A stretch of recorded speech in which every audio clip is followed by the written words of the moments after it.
നിങ്ങൾ അനാർക്കലി സിനിമയിൽ കണ്ടതാവും. എന്തായാലും ഞങ്ങളുടെ ഇവിടെ ഹെലികോപ്റ്ററിൻ്റെ പ്രധാനമായിട്ടുള്ള ഉപയോഗം എന്ന് പറഞ്ഞു കഴിഞ്ഞാൽ മെഡിക്കൽ ഇവാക്വേഷന് വേണ്ടിയാണ്. എയർ ആംബുലൻസ് ആയിട്ടാണ് ഞങ്ങളുടെ ഇവിടുത്തെ ലക്ഷദ്വീപിൻ്റെ അഡ്മിനിസ്ട്രേഷൻ ഹെലികോപ്റ്ററിനെ ഉപയോഗിക്കുന്നത്.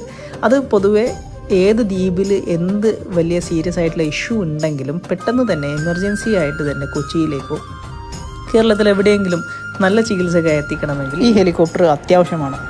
എന്നാൽ നിങ്ങൾ സിനിമയിൽ കണ്ടതുപോലെ തന്നെ ആ ഹെലികോപ്റ്റർ തിരികെ നാട്ടിലേക്ക് ലക്ഷദ്വീപിലേക്കൊക്കെ വരുന്ന സമയത്ത് 1-2 പാസഞ്ചേഴ്സിനെയും കൊച്ചിയിൽ നിന്ന് തിരിച്ച് എടുക്കാറുണ്ട്.